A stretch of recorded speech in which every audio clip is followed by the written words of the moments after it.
Have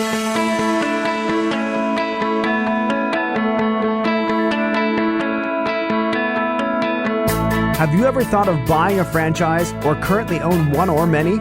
If so, this podcast is for you. Welcome to Franchise Euphoria, the podcast created and hosted by franchise attorney Josh Brown for the sole purpose of helping people find success through franchising.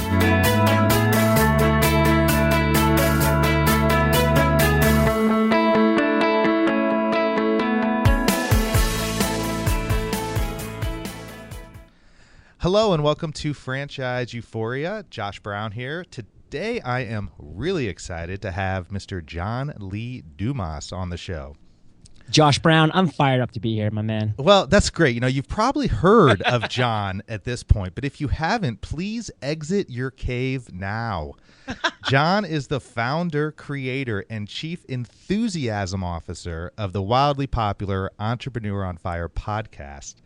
In a short period of time, John and his small team have created a very successful brand and company centered around entrepreneurship and provide some tremendous resources to help people realize and live their own entrepreneurial dreams. Hello, John, and welcome. Wow. Again, I'm just prepared to ignite, Josh. I love what you have going on here, the niche, everything that you bring to the table, inspiring. Well, you know, over the last year or so, you and I have gotten to know each other a bit through your mastermind group, Fire Nation Elite, as well as your Podcasters Paradise community. And it's, for me, been really incredible to see your meteoric rise to success. And for me, I've gotten quite the joy in seeing how efficient you operate, how consistent you are with your branding and messaging, and how organized and structured your business is. And though you're not a franchise, and this is the Franchise Euphoria podcast, you have certainly done a hell of a job implementing franchise-like systems and processes, which I know have helped you along the way. But before we dive into all that, for the one or two people out there who may not have heard of you, I'd love for you to tell the John Lee Dumas story because I really think it's quite inspirational. No, thanks for the opportunity, Josh. So what I love is that just like yourself, I mean, you know, I'm not from one of these big cities like LA where, you know, you grow up and it's just like the spotlight's all around. I mean, I'm a country boy from the state of Maine. I grew up there for the first 18 years of my life and went to college on an Army ROTC scholarship. So I spent 4 years having a great time in college, but training as a cadet. And 2002 came, Josh, and I was commissioned as a second lieutenant the day I graduated college. And for all you history buffs out there, 9/11 happened obviously approximately 7 months prior to that. So we were the first class commissioned post that 9/11 experience. So we knew that as Army officers, you know, as people that were serving this country, that we had quite the task ahead of us. And sure enough, about a year later, I was in Iraq on a 13-month tour of duty in charge of 4 tanks, 16 men, in an armor battalion in Western Iraq. And pretty powerful experience for a 22, 23, 24-year-old at that time, and left a lot of impressions upon me that I've carried forward into my 20s and now 30s. But then after my 4 years of active duty experience, I did enter the reserves. So that allowed me to try some different civilian ventures. And Josh, I tried law school. You know, my dad's a lawyer, and I have a lot of people in my family who went either through the law route or the medical route. So that seemed like a great way for me to go. And after one semester, I knew with certainty, despite getting all of my grades back and getting an A in contract law, which I'm still really proud of because it was nice. a very difficult class, but getting all A's and B's and knowing that I could do it, but I just didn't want to do it. I was just not inspired by it for a number of reasons. It just wasn't me. I made the very difficult decision to leave because I had to face my father and really disappoint him on a lot of levels by sharing that news with him that I wasn't going to be completing my 3-year education at law school. And I kind of took off. I mean, I went to India for 4 months. I went to Guatemala for 4 months. I tried to, you know, find myself and find something that I could be passionate and excited about, and nothing came to me. So I spent my mid to late 20s in corporate finance and commercial real estate and residential real estate with an internet startup, trying to find something that was lighting my fire, and it didn't happen. And for me, I kind of resigned to a life of commercial real estate. I was in a great position. I was a partner I was on partnership track at a great firm in my home state. But my aha moment came, Josh, during one of those drives to work when I wasn't exactly excited to get into the office, and I ran out of podcasts. One thing that was keeping me going on a day-to-day basis, these inspiring stories from people who, unlike me, had found their passions and were actually living that passion. And that's the day that Entrepreneur on Fire was born, because I realized there's no 7-day-a-week podcast. There needs to be, because I want to listen to one. So I decided to create it. I walked in, quit that job. I was very good at quitting things, and started Entrepreneur on Fire the next day. And here we are, Josh, over 550 episodes later, still going strong. I mean, that's just an amazing story. Tell me, what did fighting a war and defending our country teach you about yourself, your dreams, and how you were going to live your life going forward?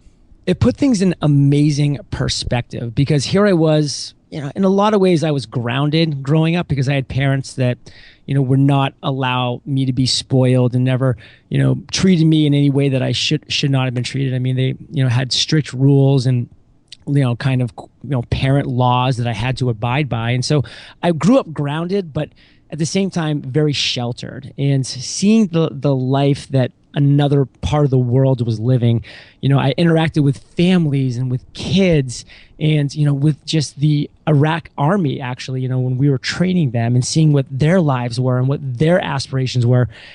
That impacted me huge at 23 years old, because so many of my friends back home who took the more traditional route of just graduating and maybe becoming an insurance salesman or anything else that, they've taken as their path, had no idea that this was happening, just a 15-hour plane ride away, not, at some desolate part that it was hard to reach, but jump on a plane, 15 hours later, you can be in Baghdad. And this is happening right now.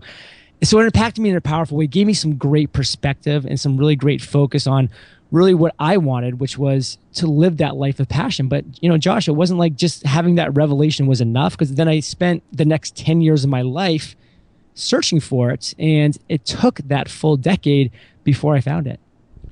Well, thank you, by the way, for your service. I mean, it's people like you and other people who serve that, allow people like me not to have to. And the fact that you voluntarily did that and put yourself in harm's way like that, I mean, says a lot about you. And I know for myself and everybody else, really appreciative of that. Thanks, Josh. And thank you. I think that I believe so much of your success is contained in things that nobody really sees or hears. I mean, obviously we know John Lee Dumas. We know about your enthusiasm and everything that you've been building with your businesses, but the organization skills you use to stay productive and efficient, the discipline you maintain to keep yourself scheduled and on task, and the consistency you implement on a daily basis, day in and day out. I'm kind of curious, were you born with these talents or were they learned over time? I think you made actually a great revelation to the listeners earlier on, Josh, when you said that, John's not actually a franchise owner of any sort, but in a way, he's created something that can be replicated, that can be modeled. And it is true, because I have systems, that people could actually, if they chose to, take and implement in their businesses to have success. And for me, it doesn't go back to the day I was born. I wish it did, but it didn't. I wasn't born with these things, but it was more of a trial by fire. And, that was throughout my experience as an officer in the U.S. Army, because I was like any other 22-year-old when I graduated college, not that responsible about life. I mean, not taking things that seriously. But then that switch was flipped, and all of a sudden I looked up, and I'm like, wow, like I'm a platoon leader of 16 men. Like their lives in a lot of ways are now resting on my shoulders, and we're going to war where for the next year plus, we are going to be encountering on a daily basis people that want to take these 16 lives away. And that was just a total mind shift for me, and a total like mental shift where I went from being pretty undisciplined and pretty unregimented to now, listen, this is life and death. And I really want to make sure that I'm giving every opportunity for my soldiers to succeed, for my soldiers, to come back in one piece, to come back alive from this tour of duty. And so, I started waking up an hour before we ever had to be any places. I started making really detailed schedules that, I was a stickler about it being abided by. I was really a subscriber to that Parkinson's law, which tasks will expand to the time that you allot them. I was seeing other platoons that were just getting stuff done in 2 days that we were getting done in 2 hours for the sole reason that they scheduled 2 days to get stuff done. And therefore it took them 2 days. And for me, I was scheduling 2 hours, and lo and behold, I'd get some griping and some complaining with my privates and specialists. But guess what? After 2 hours, we'd get stuff done.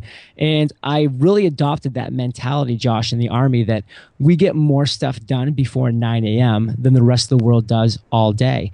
And I loved sitting down for breakfast with a feeling of pure accomplishment that I've already done so much today. And I'm just having breakfast now. And I've applied that to Entrepreneur on Fire, where now I have a great regimen where, I'm early to bed, early to rise. I'm up at 5 a.m. And between 5 a.m. and 9 a.m., Josh, I'm getting more stuff done than 99% of entrepreneurs are doing all day long. And that allows me to have the multiple streams of income and the multiple things accomplished within the business. See, I love that. I love the message in that. And that is, here you were, you didn't really know what you were going to do or where you were going to go, but you just started taking steps forward. And through that, through fighting a war, all of a sudden you've now implemented this discipline that you can take and utilize in your business, in your entrepreneurial endeavors, and take forward throughout your life, which ends up becoming a point of differentiation, something that distinguishes you from everybody else and has allowed you to be so efficient. So I think that's really powerful for a lot of the listeners out there. And it's one of those things where I think it's easy to say, but damn, is it hard to implement? So true. So I commend you for that. And so true. I try to do that. John, it's funny. I try to do that. I try to get up early, and I'll go a week or two, and then I'll have that one day where, man, it just feels good to sleep till 9 in the morning, and I have the ability to do that because I have my own business as well. And then I'll try to get back on the horn again. But there's something about the morning where it's like the possibility of the day is all right there. You know what I mean? I do.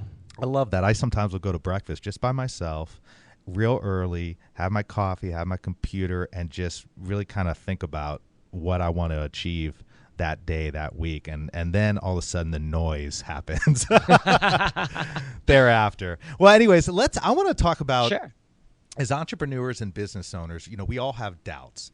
How do you address your own doubts and then put them in the proper place so you can move forward and stay focused, which I know is your favorite word, on what it is you wish to accomplish? Well, first we have to share what my favorite acronym for that word is, Josh. Do you know what FOCUS stands for? I do. It's follow one course until success. You are amazing. That is completely right. And you are one of the few people that actually remembers that acronym. Everybody knows that I love that word, but they can never quite put the words to that phrase. Which is so. Well, when you first said that on one of your episodes, I don't know if it was early on, I just thought, man, that's pretty genius. Did he actually come up with that? No, definitely not. But I think people think I have because I say it so often. But really what I want to address here about doubt, Josh, because that's such a huge part of the entrepreneurial journey. And I have doubt every single day. It's just part of our psyche.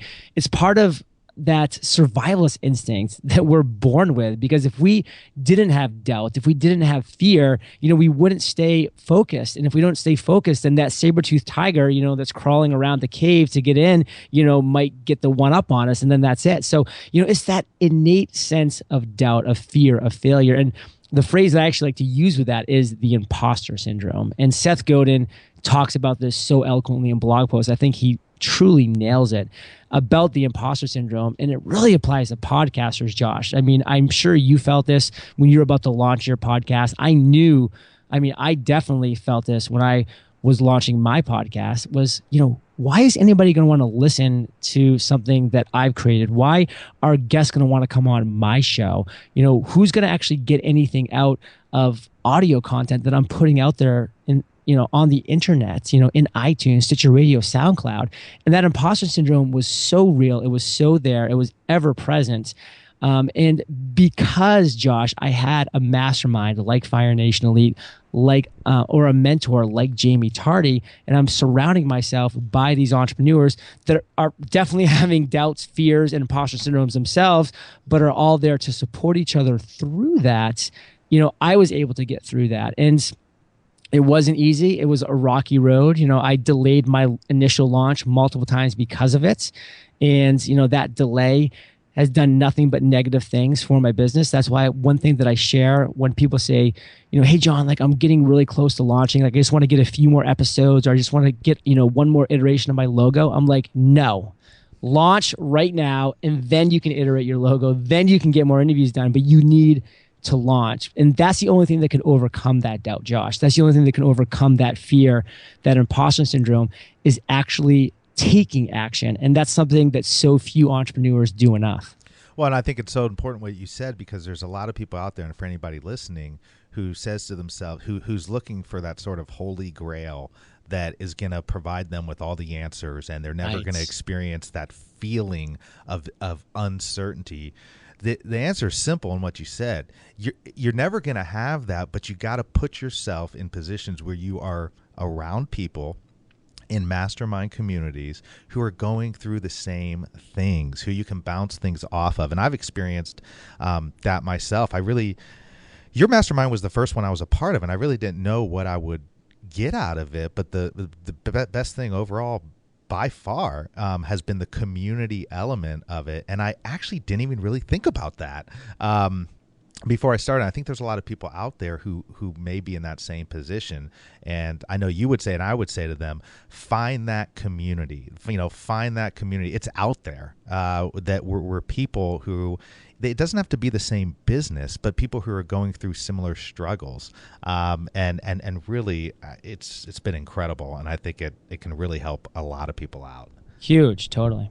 So you've built a great team around you. I mean, Kate and the others who work with you have seamlessly been woven into your brand in such a consistent way. And I've always been impressed by that. Is that something you think about and work towards for your business, or has it just been a byproduct of you being very clear on your message, your target, and your goals for your business? So what I'm very clear on, Josh, that I think is really important for my brand, is my avatar. For me, it all starts there. And I think that's so powerful for the listeners to really sit down and think about that and absorb that I know my avatar. And, Josh, your avatar, that perfect listener, that ideal client. And to the listeners out there, I would challenge you by saying, do you know your avatar? And for me, my avatar is Jimmy. He's 34 years old. He has 2 kids. He drives to work every single day by himself. He comes back from work. He has dinner with his wife. He puts his kids to bed, and he wonders why he spends 80% of his life doing things he doesn't want to do.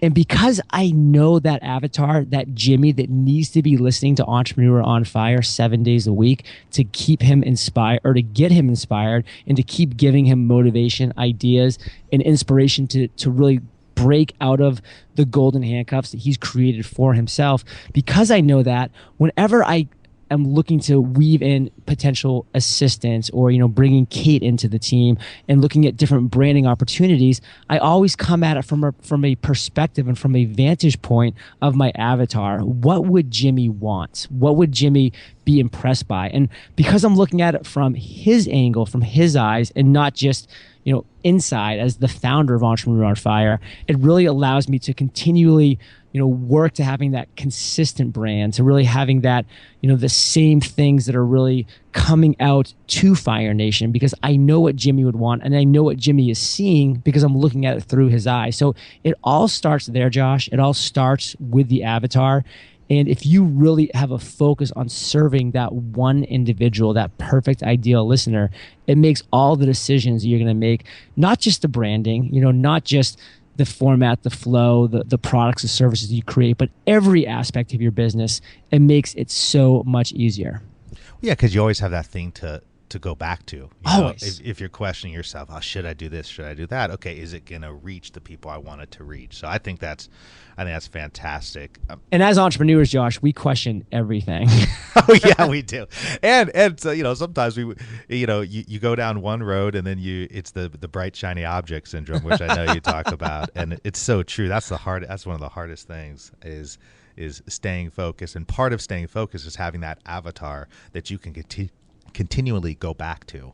And say, well, I think a good visual for that, Josh, is as entrepreneurs, and I think the listeners can really kind of maybe relate to this, is that we come to so many forks in the road. Every day we have questions, and the answer to those questions means either going left or going right. And if we're making those decisions ourselves, Josh, as the founder, as the host of our own companies, then, are we serving our avatars, our clients, or are we just serving ourselves? And why are we spending so much bandwidth making every one of those decisions when if we truly know our avatar, then every one of those forks in the road becomes so easy to navigate because it's just WWJD, what would Jimmy do? And then you hit it. Yeah, and I think what's so important about that also is that, so many people, especially in the online space, get caught up on tactics. Right. And you and I, we can all learn tactics, but we can't all learn relatability. We can't all understand what our target market is feeling and striving for, and unless we know exactly who they are. And so I think that's a really important point, because that's really what's going to cement you and drive your long-term success, is that if you can take the tactical side of things and combine that with truly understanding the emotional side and how you can relate to people. Totally. So you've tasted a great bit of success in just a short period of time. I'm curious, do you feel more pressure now versus when you first started Entrepreneur on Fire to just keep things going? Nope, I do not feel more pressure. I'd say I feel less pressure, because when I started, there was a lot of pressure on the unproven concept. And that's something that terrifies a lot of entrepreneurs is, will this work? Because I got a lot of feedback, Josh, from people who I really knew, liked, and trusted, and had as mentors and had as mastermind partners that said, John, love your enthusiasm, love your idea. 7 days a week, it's just not going to work. Let's just be honest about it. So it was an unproven concept. I felt like there was a lot of pressure on the opportunity to succeed, but not being validified. And so for me, now that this has been proven, this concept that you can monetize a podcast, you can grow a community, around a podcast, and using podcasting as a medium to grow that audience and to create products and services that audience will actually take out their wallets and purchase, that takes a lot of pressure off. And now it's there, and I feel like we have a great team. We have a great system, and now we're just really looking at serving our audience as best we can. And with that pressure off to really have to succeed, success seems to come a little bit easier now with each new iteration that we add to the business. What's one piece of advice you would give to those who are stuck in jobs that they don't like, or just are kind of feeling hopeless because they can't find a job? Buy a franchise. Your check's in the mail, John. Yay. I mean, anybody that's listening to this, Josh, has already taken a huge and valuable and important step, because you're going outside of the little bubble that a lot of us have created. Like when I was in corporate finance, I would wake up, I would put on a suit and tie, I would drive to work, I'd sit in a cubicle, I'd talk to financial advisors all day long, and then I would drive back, and then I would kind of turn work off and kind of get lost, in maybe a happy hour or reality TV or, whatever that was. But I wasn't feeding my mind. I wasn't looking to expand and step out of my comfort zone. Luckily, that got old for me fairly quick. So then I did start to read a lot of really great books on business and listen to a lot of great audio and podcasts, which eventually led me to Entrepreneur on Fire. So what your listeners are doing now are taking that step that I took back in the day. And what I really want to say about that, getting unstuck, the two words that are so powerful are just start. Just start by waking up 15 minutes earlier and going to bed 15 minutes later, and using those 30 minutes every single day, Josh, to learn something about a topic that you might be passionate about, and maybe that passion doesn't end up turning into anything, but by just taking action and moving forward, that is going to be powerful in so many ways for people that do feel stuck right now, because you never know what's going to come out, what light bulbs are going to turn on by just taking that action. And 2 books, Josh, that I think are pivotal for this mindset are Darren Hardy's book, The Compound Effect, which is huge. He's the founder and creator of Success Magazine. And then his mentor, Jeff Olson, wrote the book, The Slight Edge. And both of those books talk about just doing the little things every single day, like that 30 minutes I just talked about, and how that can add up to something huge in the end. I mean, we all know about what, a dollar compounded, at 6% can become in 40 years. Well, an idea or action compounded, over months, years at the same rate has the opportunity to grow into something massive as well. No, that's great. I haven't read those books. I'm going to put those on the show notes for sure, and check them out. And thanks, John, for really taking the time to speak with me. I mean, we're doing this on a Saturday. Yeah. When I'm sure you have much better things to do. Well, 7 other interviews. Well, and at a time when, I know you have many other things going on, social media marketing world, which you just spoke at. And, it really, I just want to tell you, it means a lot to me. I know it means a lot to my audience. And before we go, take a couple minutes, tell us, about some exciting things you're working on now, or anything that you want us to know about Entrepreneur on Fire and what we can look for in the future, and where people can find you and get a hold of you. Well, Josh, I do want to first off say, thank you for creating what you've, created here, and the ripple effect that you're having is really inspiring to see. I know that I've been able to witness and watch your journey, as a lawyer and as an entrepreneur, and it's really been, powerful, and to see, the lives that you've impacted and the people's, perception that you're changing at the same time. So I want to commend you for that as well. And, for me, all of our magic happens, Josh, at eofire.com. We do have some pretty cool things going on. Podcasters Paradise is our flagship product. We teach people how to create, grow, and monetize their podcast. And we do a live free weekly webinar where we share some great tools, tactics about podcasting that, even if somebody's on the fence, would just get a lot out of just attending that cool live webinar.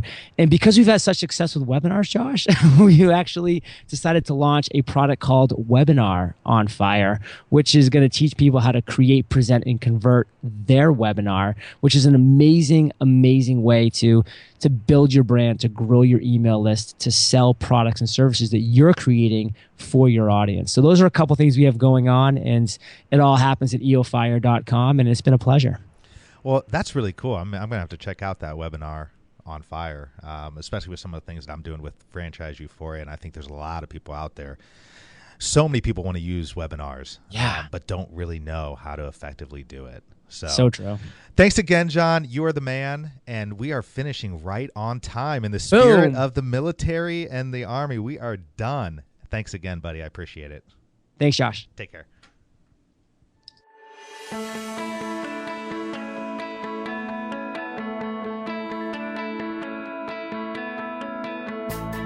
Thanks for being with us today on the Franchise Euphoria podcast.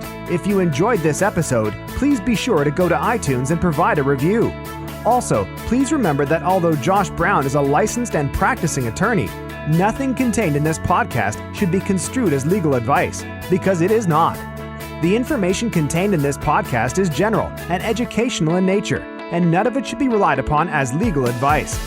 That being said, if you have questions for Josh and would like to contact him, please email him at josh@franchiseeuphoria.com. Thank you so much for listening, and we hope you tune in to our next weekly episode.